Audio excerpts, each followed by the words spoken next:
संसारमा कसैले पनि त्यति दुःख दिन सक्दैन जति आफ्नो शरीर बिग्रेपछि दुःख दिन्छ।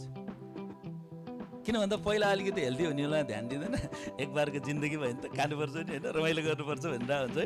एकदम आजकल त नारीहरू पनि चियर्स, वाइन त के पनि हुँदैन कि लेडिज ड्रिङ्क हो कि भन्छ होइन। अब सब चिज अब यो मेरो लागि ठिक छैन भन्ने थाहा छ होइन, तै पनि हामी लिइरहेको हुन्छौँ होइन। तपाईँ विचार गर्नुहोस् त, सस्तो भन्दा सस्तो बाइकलाई कति पर्ला?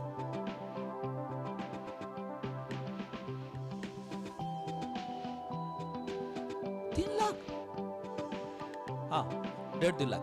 त्यो 1.5 लाख पर्ने बाइक आजभन्दा 5 वर्ष पहिला अगाडि थियो भने 1.5 लाख पर्ने बाइक चाहिँ 1.5 लाख पर्ने बाइक कसैको छ आजभन्दा 5 वर्ष पुरानो रहेछ भने कतिमा बिक्री हुन्छ होला? अघि 50,000। 10 वर्ष पुरानो रहेछ भने अघि 25-30,000। 15 वर्ष पुरानो रहेछ भने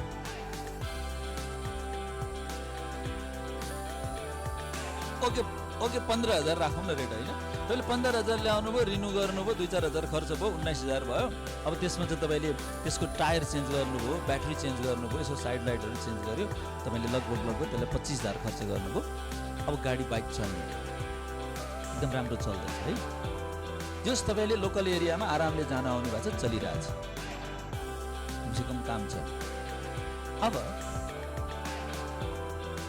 कसैले तपाईँलाई भने पेट्रोलमा 150 रुपियाँ दिन्छु, 150 मलाई राख्दै साँच्ची हो 150 रुपियाँ दिन्छु भने तपाईँ एकदम खुसी हुनुभयो, जर्किन लिनुभयो, कोही पानी के अरे त्यो कोक फ्यान्टाको स्प्राइटको बोतल पनि लिनुभयो होइन, एउटा जर्किन यताउता, किनभने 20-25 मिनट त लिइराखौँ अहिले होइन भनेर तपाईँ जानुभयो। पेट्रोल हाल्न लाग्यो, गन्दै छैन, पेट्रोल त हो, पेट्रोल नभएर के हो त्यो?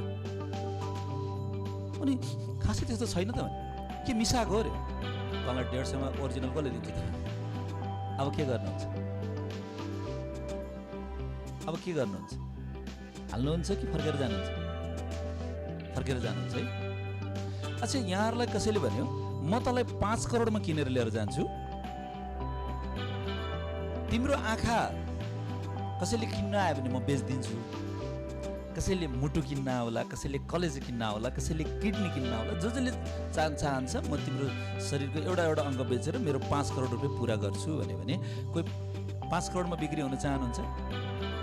चाहनुहुन्न है। विचार गर्नुहोस्, 25,000 को बाइकमा डुप्लिकेट सामान हाल्दैनौ भने यो 5 करोड होइन 10 करोडमा पनि बिक्री नहुनु पर्यो। के हालिरहनु भएको छ?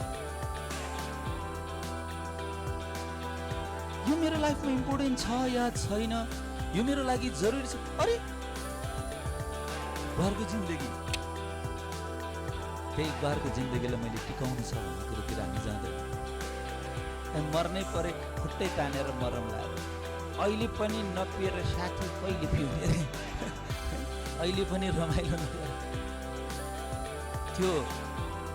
कोही त यस्तोसम्म पनि पिरा हुन्छ कि त्यो हिँड्दा पनि यसो गर्छ कि बिचरा खाल्टो देख्छ होला नि त्यसले, यस्तो हालत छ हामी।